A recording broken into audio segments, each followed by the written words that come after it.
सहना भवतु सहनौ भुनक्तु सह वीर्यं करवावहै तेजस्विनावधीतमस्तु मा विद्विषावहै। ॐ शान्ति शान्ति शान्तिः। हरिः ॐ श्रीगुरुभ्यो नमः। हरिः ॐ।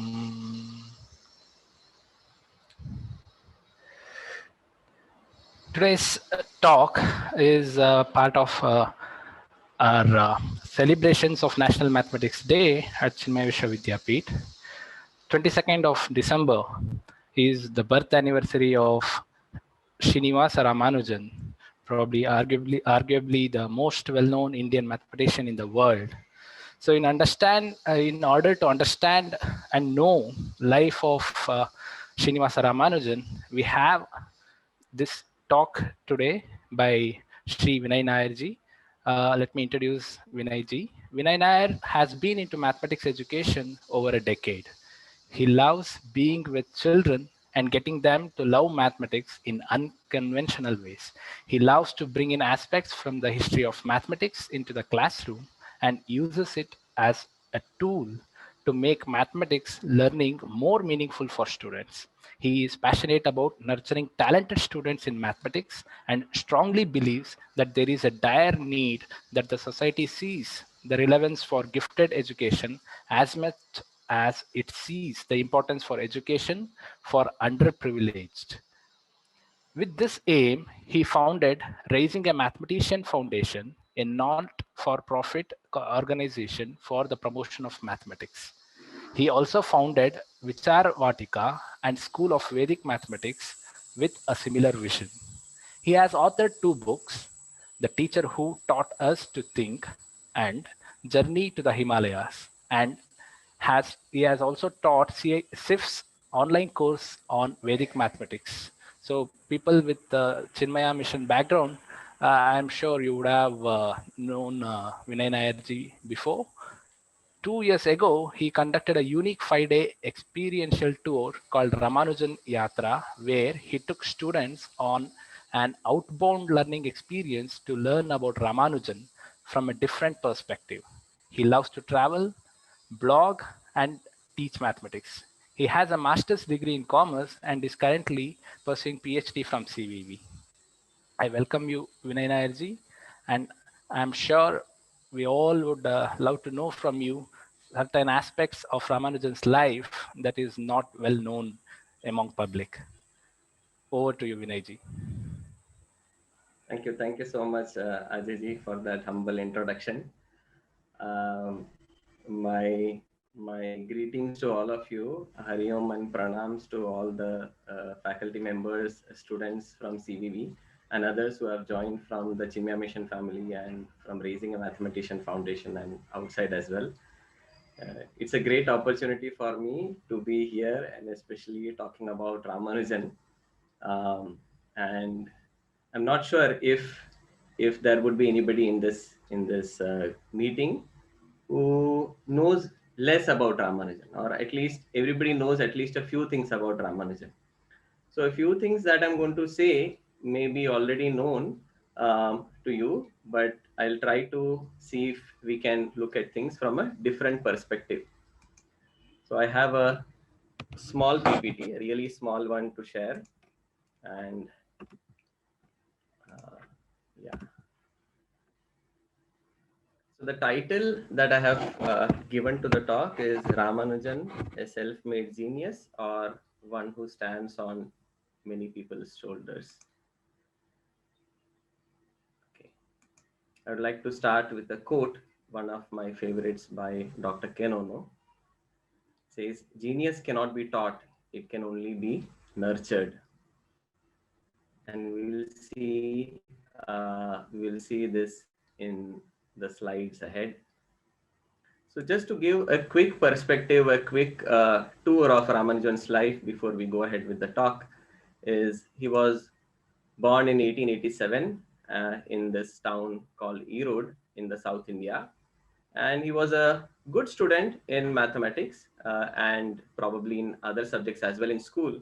but a lot is not known about how he was in each and every grade or so on and so forth.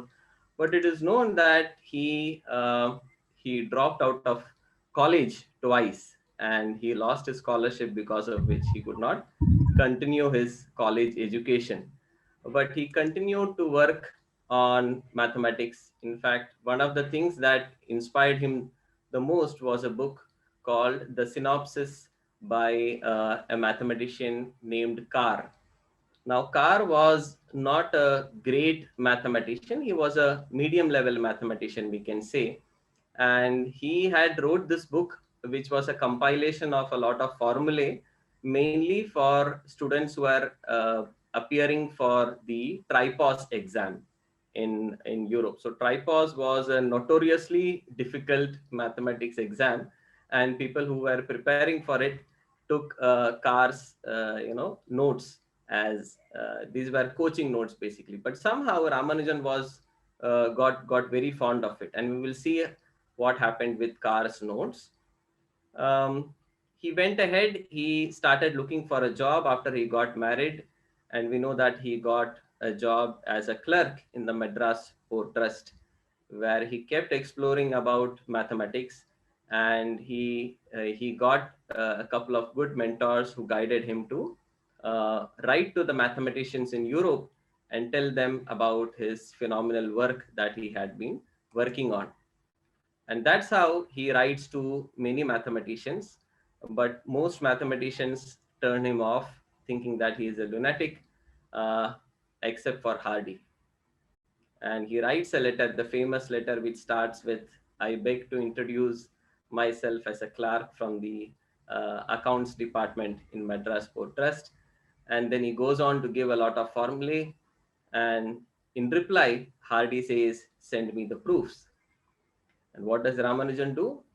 He sends another letter, which is more, which comprises of more formulae to Hardy, and then thus starts a good exchange of communications.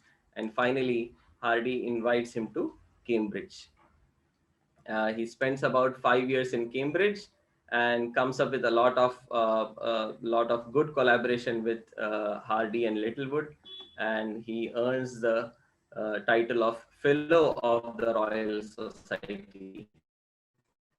But owing to ill health, he had to come back to India around 1918, and he continued to work on mathematics. And then today we know that all the maths that he did towards the end, they are used in mobile phone signals, black holes, black hole theories, and a lot of other things. And when people asked him how does he come up with all these ideas, the credit he was giving often to goddess Namagri, and he would say that this goddess would give all these formulae to me in my dreams, and that's how I got the idea. And finally, in 1920, he leaves this mortal body. Okay, so this is, in short, something that all of us would know about the life of Srinivasa Ramanujan. But then, is there more to it? So I thought we can dissect all these parts and we can look at it one by one. And I'll start with the synopsis of cars. Synopsis of car. So Carr, as I said, he was a math coach, and he had written over 5,000 theorems in his book. And somebody gave this book to Ramanujan, and most people did not find. In fact, the book did not become famous at all until Ramanujan started working on it. So Ramanujan proved each and every one of these theorems, which was that there in this book. And a book that would not excite most people excited Ramanujan very much. Um, so this is the front page of the book. Going ahead, there is, he comes across, or rather he gets an opportunity to work under Narayana Iyer. Narayana Iyer was a mathematics professor by profession, until he joined as an accountant in the Madras Port Trust. And Ramanujan was badly hunting for a job. In fact, he had got married around the age of 21, and till then he was just marrying with mathematics, and he badly needed a job, so he applied to different places. And when he came to Madras Port Trust, Narayana Iyer felt that this person is not an ordinary person, and he looked at the books and he said, "Why don't you work here? But only on one condition, that you will spend your evenings with me discussing mathematics." So it was Narayana Iyer who gave a lot of opportunities for Ramanujan to write letters and make correspondences with the mathematicians in Europe. In fact, if you have seen the movie The Man Who Knew Infinity, you will see that you will see how much he and Sir Francis, they really help in Ramanujan getting uh, you know getting opportunities to write to all these mathematicians. Now, a question that came to my mind was, we know that after Ramanujan started writing to many mathematicians, and many of them thought that no, he does not make sense. He might be just another, nut from India. Narayana Iyer was able to see some genius in his work. Now that brings us to the question: what kind of genius would Narayana Iyer have been to have seen value in Ramanujan's work, which nobody else in Madras, I mean, even in Europe, was able to understand? So, thanks to Narayana Iyer, he got opportunities to write and correspond with these great mathematicians. This is Narayana Iyer, by the way. And then, of course, he writes this letter to Hardy, and Hardy invites him to England. Let me take this opportunity to talk a bit about Hardy. Now, Hardy and Ramanujan were like they were poles apart in terms of their personality. Ramanujan was a strong God believer, and Hardy was a strong atheist. It is said that when Hardy was small, when his parents would take him to church, he would work on the when there was a particular hymn number that was said in the church, he would work on the factors of the particular hymn number. And he was a child prodigy. He could write numbers up to 1 million by the age of 2. And he was identified as a genius. In fact, he got scholarships. He was attending classes at the age of 12, along with people who were at least 5 years older than him. And even there he excelled. In fact, he got second rank without knowing two areas of mathematics that the other students knew. So that is where Hardy was coming from. But he had a very strange personality. He was very shy, he was very handsome, but he did not like looking into the mirror. In fact, he did not like facing people at all. So what he would do is, in the exam, he would purposely leave one or two questions blank, or he would make mistakes, so that he does not come first and he does not have to go to the stage to receive a prize, and thereby he'll have to face an audience. And if you have seen the movie The Man Who Knew Infinity, you will see his personality of his shyness and introvertness when he walks.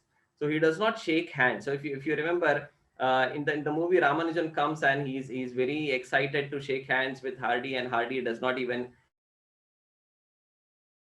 He walks away. And he normally, when he would walk, he would not even lift his head. He would just keep his head down. So that was Hardy. But there was some exciting chemistry that struck between Hardy and Ramanujan.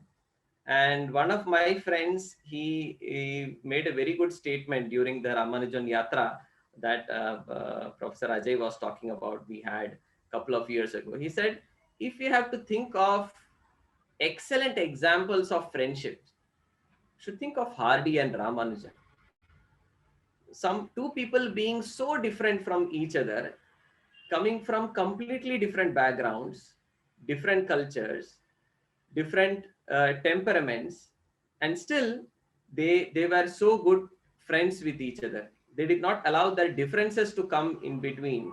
And that's a kind of standards that Hardy and Ramanujan set in terms of friendship. In fact, in the academia, in the mathematical community, everywhere, we can see sometimes, people, they compete with each other. It's a cutthroat competition, and there might be jealousy and other things, but we can never see that between the relationship between Hardy and Ramanujan. So it's a very pure, pure loving relation that both of them shared. So that's Hardy, and that's his photo. You can see he was a handsome guy, but for some reason he didn't like looking into the mirror. Now, when Hardy invited Ramanujan to England, you know, at that time it was unimaginable for Brahmins to cross the seas, and he knew that very well. It was against the custom, and if he would do that, then he would be considered as an outcast in the community. So it was not easy, and especially when he was coming from such a very religious background. But for him, maths was always the first thing, and everything was secondary. So he decided to leave India and go for England, and that was definitely a big struggle for him, mainly to convince his mother, who was completely against him going outside India. But he does that, and there he lands in the Trinity College in Cambridge. So Trinity greets him with a um, very different atmosphere altogether. For someone who was coming from Madras, from the heat of Madras, the chills of England was not welcoming at all. In fact, anything, right from food to clothing, everything was completely new to Ramanujan. Somebody who was very fond of spicy and tasty food from the South India, he had to live on the just boiled vegetables which did not have any flavor and so on. But he lived with it for about 4 to 5 years. Now that is one thing that we can look at when we talk about somebody's passion towards a particular area, right? To any extent they are able to sacrifice their what do you call that, sacrifice whatever comes in front of them. So England was not very suitable for him, and in fact that was one of the reasons why he fell very sick, and he died at a very early age. So 1914 to 1918 was a time period when he was in Cambridge, and that's where he did phenomenal work. He contributed to a lot of areas in mathematics. He worked with Hardy, Littlewood, and of course he was awarded the fellowship of the Royal Society. And in 1918 he decided to come back to India because of his health. And in fact, it is said that he knew somewhere at the back of his mind that he is going to die early.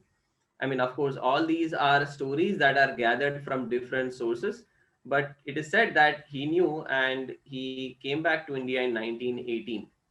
At that time, he is as we read in the book The Man Who Knew Infinity, we see that his relationship with his wife Janaki was very different at that time. In fact, when they got married, Janaki was not even a teenager, and now he was back, and he really understood how much they missed each other. So we see I mean, through that book, we see a different side of Ramanujan outside mathematics, very emotional and attached to his wife, and how they would spend some good times together.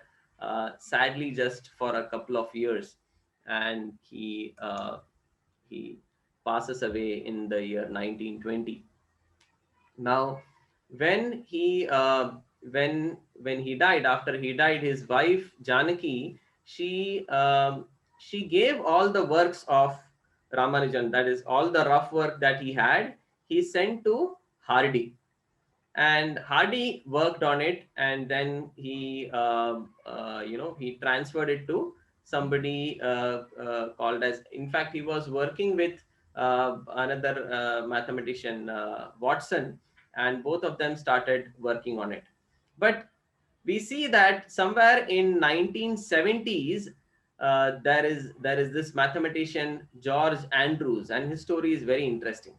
So George Andrews is an American mathematician, and somewhere in 1970s, when he was working on this area of mathematics called mock theta function, he corresponds with another mathematician from England by the name Lucy Slater, and she tells him that there are a lot of works of earlier mathematicians in the Wren library of Trinity College. So why don't you come here and try to get these works?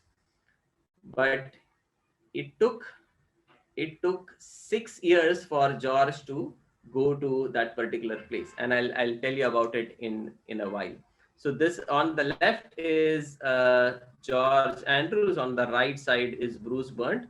In Bruce's hands is the slate in which Ramanujan would often write. So as you might have heard in the stories of Ramanujan, he would write his rough work in the slate, and the fair work would be copied to paper. Of course, paper was a precious material in those days, so Ramanujan couldn't afford to spend kilograms or even tons of paper that he would have required for all the rough work. But thanks to George Andrews and Bruce Burnett, all these works towards the last phase of his life, they were published as the lost notebooks. Now, before we go ahead to Ramanujan's works and other things, let's just think about Janaki. Janaki was probably 9 years old when she got married to Ramanujan, and as per the custom, in those days, until girls attain puberty, and then they were of maybe in the teenage, they weren't staying with the husband. So Janaki was staying at her mother's place, and when Ramanujan got a job, she had come to Chennai. But even in those, and of course Madras Port Trust, it was Madras at that time. But even in those days, of course, in those days they did not communicate a lot. I mean, it was a very shy relationship, and Janaki would write letters to Ramanujan, asking, of course, how he is and when he can come back, or when he can take Janaki with him. But as it were in many families in those days, the drift between uh, the mother-in-law and the daughter-in-law. So the mother-in-law didn't uh, give all these letters, or rather post all these letters to Ramanujan. So that way Ramanujan wasn't aware about all these communications that were happening, and his letters also were not given to Janaki. So Janaki was in the dark for about 4 to 5 years, and I mean, we can't even imagine what kind of situation she might have been. And then she got some 2 years of time to spend with Ramanujan, and probably I think that might have been the best 2 years of her life, because after that she went through terrible hardships. In fact, she died as an old woman, and they did not have kids, and she lived on a meager pension from the government, and she worked as a tailor to support herself, and she had adopted a son to she had adopted a son, but then throughout her life she faced a lot of challenges. um, but thankfully Janaki preserved all the work, and she was always open to sharing all these stories about Ramanujan to whoever came to ask. And that's how we know about a lot of stories, that lot of things that happened during the last 2 years of Ramanujan's lives, when he spent the time only with Janaki. So that's Janaki towards her old age.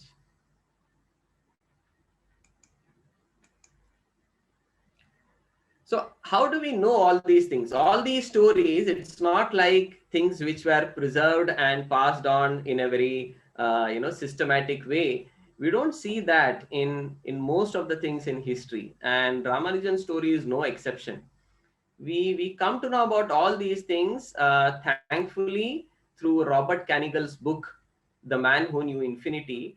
And if you haven't read the book, I would suggest all of you read that book, because that is, it describes Ramanujan's life as a witness to him and just standing next to him and writing the novel. It's a very beautiful novel, and thanks to him we have a lot of pieces which were apart, and then they were stitched together in this book. And that's Robert Canigal. One personality whom often we don't read in, when we hear about Ramanujan, is P.K. Srinivasan. P.K. Srinivasan, or people as fondly they call him PKS. He was a math teacher and very passionate about teaching education, and he was determined. He was inspired by the life and works of Ramanujan. He was determined to spread the works of Ramanujan and inspire more students with his life and all. But what he found is there is very less data about Ramanujan. So somewhere in the 1980s, he went to Kumbakonam with a few of his students to find out where did Ramanujan live in Kumbakonam. You see, in 1980s, where he lived, that house was not to be, nobody knew where he lived. I mean, it was not a popular place. Just think about it, after getting so much of fame and becoming a renowned figure, even in the 1980s he was not that popularly known in India. And it was PKS who was responsible to find that particular house. So what they did, what PKS and his students did, was they would ask each and every person they would meet in on the streets of Kumbakonam, do you know Ramanujan? Have you heard of Ramanujan? Do you have any idea where he has lived? And that way they found out the house where Ramanujan lived. And thanks to PKS, that house is today preserved as a museum, and it's preserved by the Shastra University. Um, if you have not been to that place, you should go there. And PKS was determined to build a museum on Ramanujan. So, as any visionary would do, he started approaching people, talking to people, approaching different government officials, talking about this idea. And in PK's words, he says, I got 99% encouragement and 1% support from people. Everybody said it's a wow, it's a fantastic idea, but support hardly anybody give. And finally he decided that if I don't get a place, if I don't get the money, I have a house, I'll convert that into a museum. So that way he converted his own house into a museum, which is a very beautiful museum in Chennai. I'll show you some photos towards the end. And he built this museum. He converted his own house. He had 10 children, and two of them are fond of his work and mathematics. Other eight are not very much connected to math. So today that museum stands there thanks to PKS, and thanks to PKS we have Ramanujan's house. And thanks to all the material that Ramanujan Museum in Chennai has supplied, the Shastra University has built a bigger museum about Ramanujan in Shastra University. That's PKS. And you can see Ramanujan on his shirt, on his t-shirt, PK Srinivasan. His books are excellent material. In fact, you can get some of his books on arvindguptatoys.com. They are freely downloadable books which are available there. Coming to three amazing mathematicians, Watson, Wilson, and Whittaker. So Watson, like I said, Watson and Hardy were working on Ramanujan's work, that the work that Ramanujan did towards the last phases of his life. And Hardy passed away. Hardy was already old. He was not young when Ramanujan came to him. But Hardy passed away, and then Watson worked on it. Watson and Wilson, another mathematician, they started working on it. And Watson died, and Wilson also seemed to have lost interest. And Wilson transferred the work to Whittaker. He was another mathematician from Cambridge. Interestingly, all from W. So Whitaker, he worked on it, and after he died, all the work remained in the drawer of Whitaker's, office. And then people, they were, in that process of determining what is good and what is bad. Do we have to thrash it or use it? And luckily somebody saved all this work in the Wren library in Trinity College. And that is where George Andrews went in 1976 to get all these works. And then he saw that, oh my god, what lies here as rough notes is what Ramanujan had contributed towards the end of his life. And George Andrews and Bruce Berndt, another American mathematician from the University of Illinois Urbana-Champaign. Both of them, they published the lost notebooks. Sometimes they called it the lost notebooks. Some people don't like it because the notebooks were not lost, but they might have been lost had it not been for these kind of preservation. So they published in 2005. 1976 is and 2005 is when they published it. 30 years they have worked on it trying to understand. So please think what kind of difficulty or what kind of level of mathematics might have been in Ramanujan's work that took mathematicians decades to understand and publish the particular work. And of course, a big thanks to Wren Library and Trinity College, who preserved all this work. And finally, we come to a great mathematician of today's times. Of course, George Andrews, Bruce Berndt, they are still alive. And Ken Ono is another great mathematician who is spreading the work of Srinivasa Ramanujan. And of course, he's into a lot of areas in mathematics. So I had the privilege of meeting Dr. Ken Ono last year when he had come to India, and he shared some lectures in different cities. And when he was in Mumbai, a few of my students and I, we had been to listen to his talk. So he says that as a teenager, he one day he saw that his father got a letter from India, and his father started crying seeing the letter. And he had never seen his father crying. His father was also a mathematician, and he understood that the letter was from Janaki. And that's when he started understanding, oh, that what is the kind of math my father is working on. And then he also got into mathematics, and he started working more on Srinivasa Ramanujan's work. And if you would have seen the movie The Man Who Knew Infinity, Ken Ono is one of the associate producers of the movie. And he has started an initiative called the Spirit of Ramanujan. And this program, or this initiative, it tries to identify gifted students in mathematics and nurture them by giving them scholarships and better opportunities to learn. So that's a great initiative that Ken Ono has started. And yeah, so from here, I think, yeah, this is Ken Ono, and that's Manu with Ken Ono. He's one of my students, probably attending this session. That is a picture that they took when he had come to Bangalore, and he's a very, very inspiring person I have met.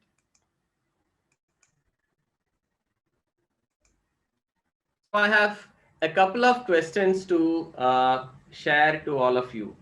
Um, Now, when we say somebody who is self-taught or self-made, or a self-made man, a self-made genius, right? We look at that person with awe. And even Ramanujan is not an exception to this, right? I mean, when we think of Ramanujan, it's a big mountain-like figure in mathematics that comes in front of our mind, and we are in, just in awe of such a person. But let's just go back 2 slides now. Look at all these names. Look at all these orange colored names. They are names of individuals. They are names of institutions. Now let's try to think, had it not been for Narayana Iyer, would Ramanujan have got the opportunity to write and write to Hardy and other mathematicians? Would he have got the opportunity? We don't know. Had it not been for Hardy, somebody who was able to put everything at stake. And if you see that movie, oof, I mean, it just gives me goosebumps even thinking about that. He tries to convince each and every mathematician over there to give a fellowship of the Royal Society to a college dropout, right? And there you see mathematicians, they ask, why should we give him that particular honor? Because everything that he has brought out is based on intuition, and math does not work on intuition. Where are the proofs? And Hardy says, you have to give him because I say so, because I can see that particular. And then he goes, he gets that FRS degree to Ramanujan. Now, had it not been for Hardy, would anybody be ready, even if they would have identified Ramanujan, to go that extra mile, or extra miles to do all these things for Ramanujan? Now think about George Andrews and Bruce Berndt. After Hardy, I mean, Watson, Wilson, Whittaker, there it would have died, right? Had it not been for George Andrews and Bruce Byrne to spend 3 decades of their lives on Ramanujan's work, would we have even all these stories that we hear? I'm not sure if they would have existed. And somebody like PKS, I mean, we just cannot imagine. But just think about it. Such a genius born in a country, and we don't even know where he had lived, and we don't have much details about his life and other things. But to have a monument for inspiration for generations to come, had it not been for PKs. And those of you who have visited Ramanujan's house, you'll see that in their entire lane, everything else has become, 1 or 2 storied buildings and modern day. It's only this structure that stays as the old house. Now even that would have gone, and I don't know how much of guilt we would have had to carry in our hearts. And similarly, Robert Canigal, Janaki, for all the sacrifices that she made, and modern people like N. Ono, who keep on popularizing all works of Ramanujan. So had it not been for all these people, would we have known Ramanujan as truly whatever greatness he has? Would we know of him? So this is the question that comes to my mind: is Ramanujan a self-made genius, or people like Ramanujan, or does he stand on different people's shoulders? Just think about it. I just have one more slide to go ahead with, and then I'll be open to questions if anybody has questions. What do you think would have happened if Ramanujan did not go to England? Would he have fallen sick? Would he have died early? Would he have contributed a lot to mathematics? Would he have been such a great mathematician? What if he was not identified by Narayana Iyer? Right? What if we didn't have all these people? So think about all these instances, and there were so many opportunities, so many, for Ramanujan to be lost. And that would have been shocking. And that is where we see all these orange names. They played such a big role in identifying a spark, or rather a diamond in the rough. Now we have identified one Ramanujan. How many Ramanujans would we have lost already? And that is what brings me to this question of, why is gifted education, or education for the gifted students in any discipline, why is it so important? Now, Ramanujan, he got the spark when he read the book of Car, and before that, we don't know whether there was anybody who identified Ramanujan as a genius.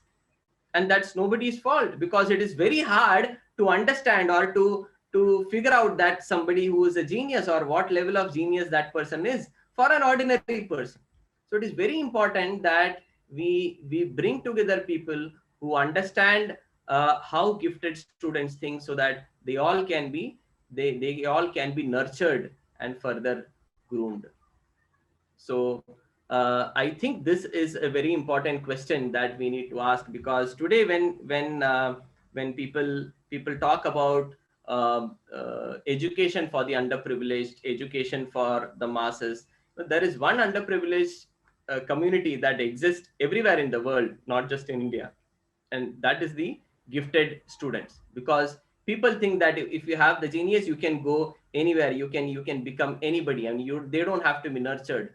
The helps need to be given to only those who have difficulties in understanding the subject. But from Ramanujan's life, we can make out how important that thing is. And I can just go on and on, but I think I'll stop here with this beautiful quote of Ramanujan, and I'll be open to take questions or comments from anyone who would like to ask. And this is one of my favorite quotes of Ramanujan, that an equation has no meaning for me unless it expresses a thought of God. Thank you so much. If you have any questions, you may raise your hand using the raise your hand option. And we have Trishant Senthil. Yes, Senthil, you can go ahead and ask your question. Yes, sir. Thank you, sir, for your talk. It was really nice. I enjoyed every minute. But then I have a question. So you Yeah. asked, you were telling something about what if he had not gone to England. Hmm. So my thought is, did he not live a satisfied short life where Hmm. he would have felt purposeful rather than a Hmm. long purposeless life where he felt he could not achieve enough? He's not doing what he can to his maximum. Rather, he did something to his limit, and Hmm. then he died. So he lived a Hmm. short but meaningful life rather than a long but seemingly purposeless life. Very interesting. I agree. I mean, that's one of the reasons that people are in awe of Ramanujan, right? In such a short life of 32 years, somebody could achieve such great events. I just have a, you know, scale, I would say. He's not up to scale, but Ramanujan himself was off the scale. So I think this can be pardoned. Yeah. Okay. Did I answer your question, Trishant? Yes, sir. Or I just wanted to hear your opinion. Did you agree or not with that? yeah, I completely agree. I completely agree. But then it's easier said than done, right? Yes, sir. Okay. And also, sir, do you also another thing that I thought was, if you speak about whether Ramanujan was a self-made genius or was he a man who stood on many others' shoulder, you can see that every genius who was ever born was always stood on someone's shoulder, right? No one was just born and suddenly they just sprang out into Hmm. society and they become the god of their particular field. Everyone stood on someone's shoulder. Someone recognized them and someone gave them the opportunity to show what they really are. True, And true. so that means I think he would be somewhere in between. No one is Hmm. a completely self-made genius, and no one stands on thousands of shoulders without being actually brilliant. So I think everyone is somewhere in between. So I think Ramanujan is no exception. It's a very good point that you made, Trishant, and I completely agree. And I think from that, as a society, we need to realize how much responsibilities lie on our shoulders in identifying and supporting such geniuses. Thank you for your comment, Trishant. Thank you, sir. Thank you for letting me speak.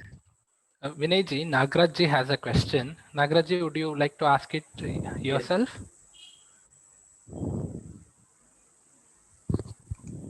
Uh, Sure. Can you hear me? Yes, yes, yes. Nagaraji. Okay. You mentioned a lot of people. I think to somewhat address Trishant's question, I think, Trishant, I am thinking this as Vinay sir giving us this question as a kind of a thought-provoking question rather than just to answer. I think that, genius needs to be discovered sometimes. So I think that what I would say the take home from that is that especially as an educator, I think that whenever I see a student, whenever I see a child, I should say to myself, that could be the next Ramanujan. Let me not lose him. Okay, this is what I think I should do. This is for the grown-ups here.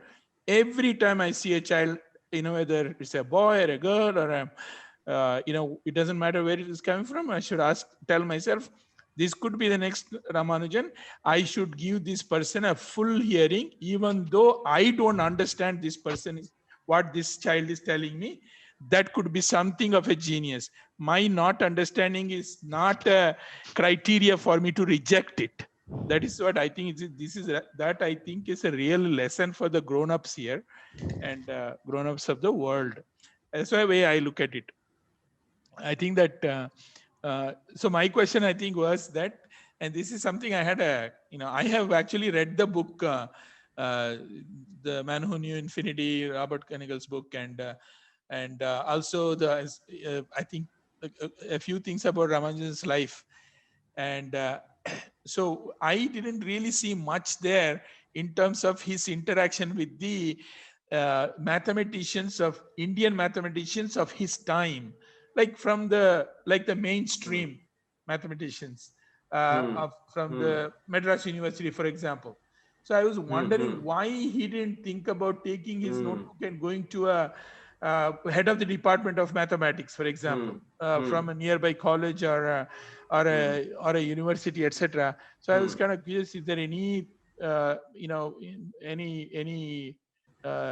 anything that you have found in your reading that Any might references? Mhm. Okay. So I'm also not sure about that, but my hunch is that he might have contacted many mathematicians at that time in India, and probably of course some of his works got published in the Indian Mathematical Society, but either he was not accepted, or maybe he thought that he's a class apart and his works need to be studied by the world, and maybe he was trying to aim higher. I don't know, this is just my hunch. One of these two might have happened. Thank you. By the way, beautiful presentation. I really appreciate it. And I was kind of curious to see where you are going with all your dots. And I see and that, so it's a pie or a shoulder. I don't know. So it's beautiful. So I leave that to you. Thank you, Okay. Nagaraji. We have Muralidharanji raising his hand. Please go ahead with your question.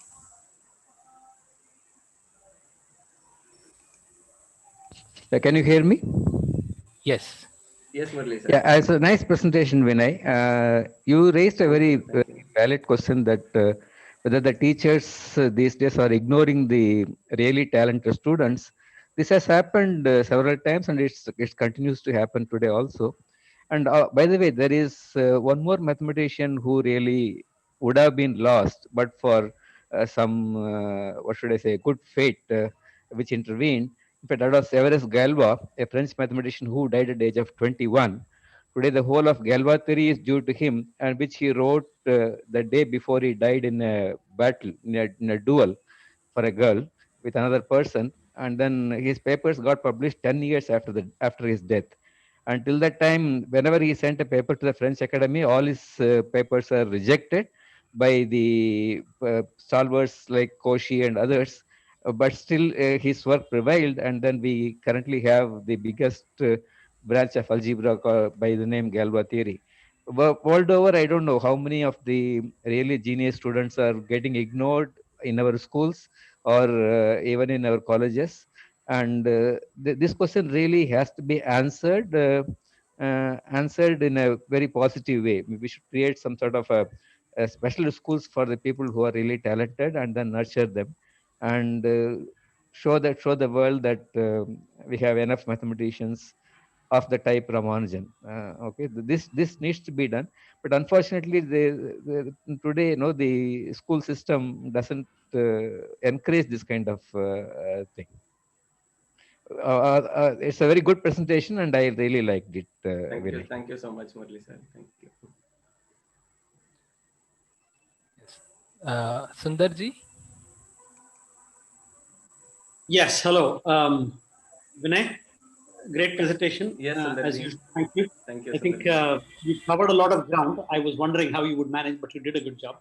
Nagaraji made a very excellent point about how whether we are faculty or whether we are, come across students who who seem to have Hmm. potential, how do we support them in their work? Taking it from an IKS perspective, in some ways, your question is kind of does not have relevance, Okay. because I would, in the way I look at it, it is an intersection of the prarabdha of all these people. And in that book of Kanigal, Narayana Iyer actually is shown very, very nicely as to how he supports Ramanujan. And so it's the intersection of the prarabdha of all these people. And in some ways, your motivation to start the Raising a Mathematician Foundation, because I know you and I and Arundhati have been in touch on this for several years, right? So therefore, that is one of that trajectory that hopefully is finding those 3, 4, 5, maybe even one mathematician. So you can't, it is hard to say that he would have died unsung, because he didn't. It's only in the Western paradigm that you have to say that, okay, he had one life to live. He didn't meet Narayana Iyer, he didn't meet Hardy, and his life is over, right? So in that sense, I think the question has to be rephrased as to how, what is it that we need to do from a collective academic, social, and policy perspective to be able to identify, support, and take these people forward. Correct, correct. Vinay, I have one more question. Yes, Ramanujan himself used to say and lay his ideas at the feet of Namagiri, Ammal, right? How much do you think the upasana of the Devi that allows for a very high level of consciousness to reach to the level where you can even connect with your own genius?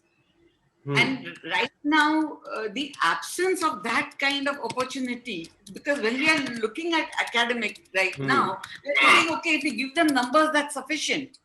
But that is not sufficient to allow a level that can do that kind of a connection with the genius. And here I remember Gurudev over and over again, any number, I myself have heard him at least 50 times during the talk saying, in India, genius is not born, genius is made.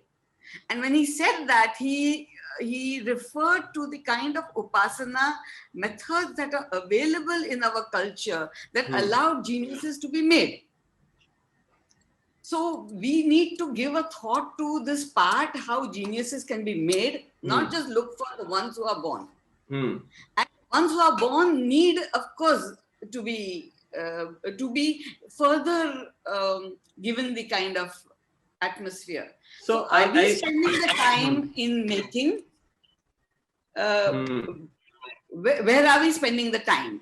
And I think the genius is not only by specificity in training. That means not only training in numbers will give you a math genius. Training in upasana of different kinds will also give you a math genius, will also give you a medical genius, will also give you. Then each according to their own swabhava will become geniuses in those directions. That is my kind of... Okay.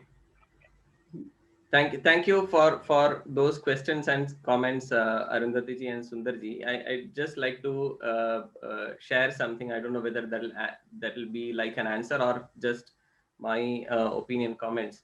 So when we look at when I look at the bright students I have come across in my short career, many of them are they were identified as bright minds from a young age.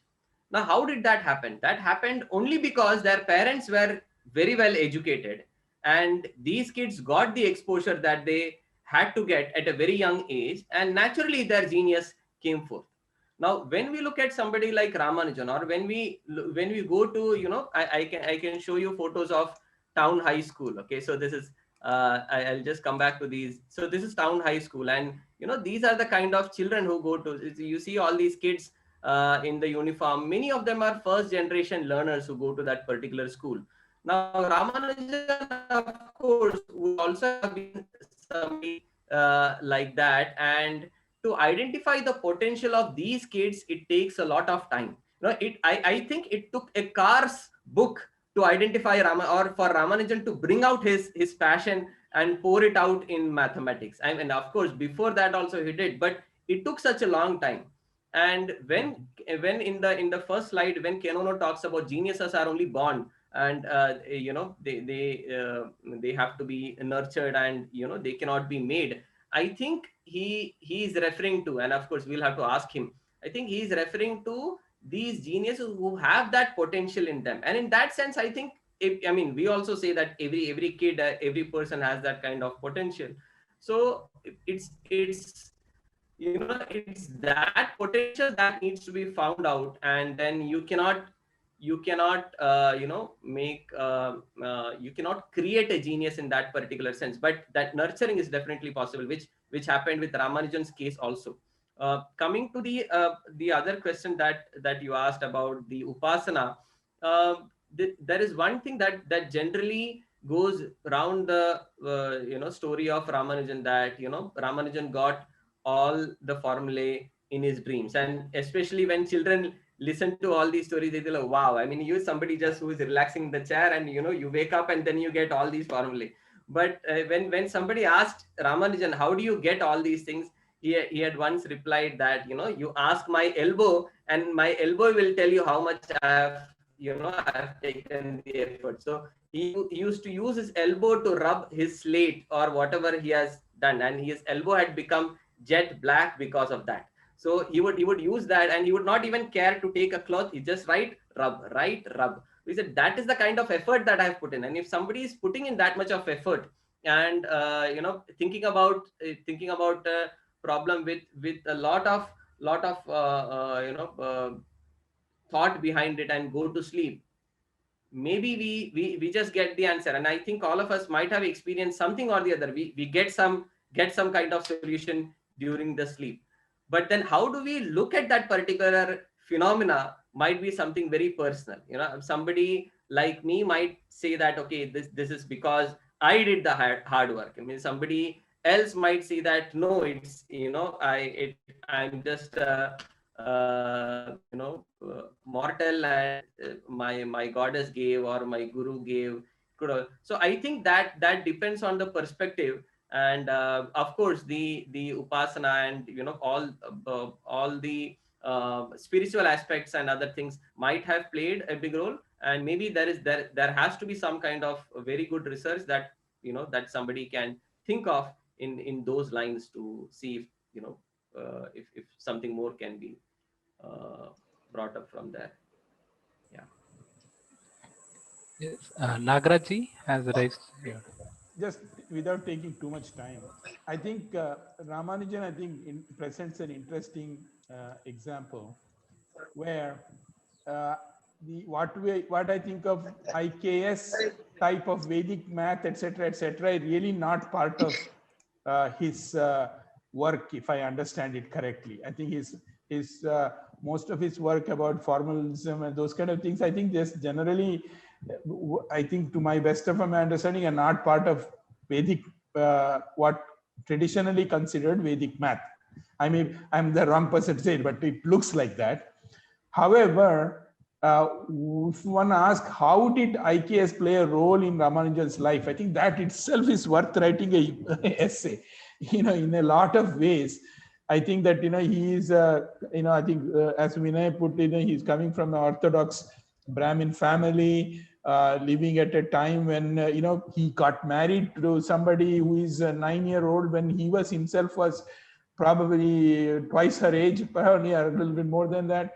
And so things like that, I think a lot of the culture is inherent in his life. So learning about his life will be almost like a tour of the you know, culture of that time. So in a very interesting way, his life is connected to IKS. But I would not consider his work, or I would not cite his work as a like in the context of a research work on mathematics of ancient India. I don't think he connected to that directly. So this is what I think. So Vinay, please correct me if I'm wrong. No, Especially absolutely. so many Absolutely. smart young people. I don't want to say something and get caught. No. So he definitely I, his I, I, work. I was Ajay about to ji. ask this question, Vinayji, what Nagaraji was trying to tell. Though the style in which Ramanujan wrote in his notebooks, it is kind of the style that Carr followed in his book. Give the results, don't worry about the proof. But that is also the style that is there with our ancient Indian mathematicians, right? So though they did it in applied mathematics, but he did it in pure mathematics, there is some sort of connection that I see. What is your opinion on that? I think I think when it comes to ancient Indian mathematicians, there are hardly any occurrences in math where they were wrong, and there are a few. For instance, when you use division by zero and things like that. But again, we cannot say that they were wrong, because that was the first time somebody was talking about ideas like division by zero. But otherwise, we see more or less accurate results, which means they would have had the proof. And because the style in which the books are written are poetical in nature, and there is no place for proofs over there, and the purpose of learning math was not for the sake of proofs, but for the sake of application, and so on and so forth. But when it comes to Ramanujan, because we don't know how he arrived at those results, like in that sense, Ramanujan is like a pole star that we can never reach, right? And we have Euler and other mathematicians like maybe Mars or Moon, where we know how to reach and we can reach there. But Ramanujan's, because he did not leave a trace of how, or because he probably did not have that ability to communicate how he got those results. I think it will require another Ramanujan to who will think like that, and who can share how to tread that path. But some of his results were wrong, unlike the ancient Indian mathematics, right? Like the prime number theorem that he had, and he was wrong. So he was like I think it was more like a conjecture which he was convinced to be true of. But yeah.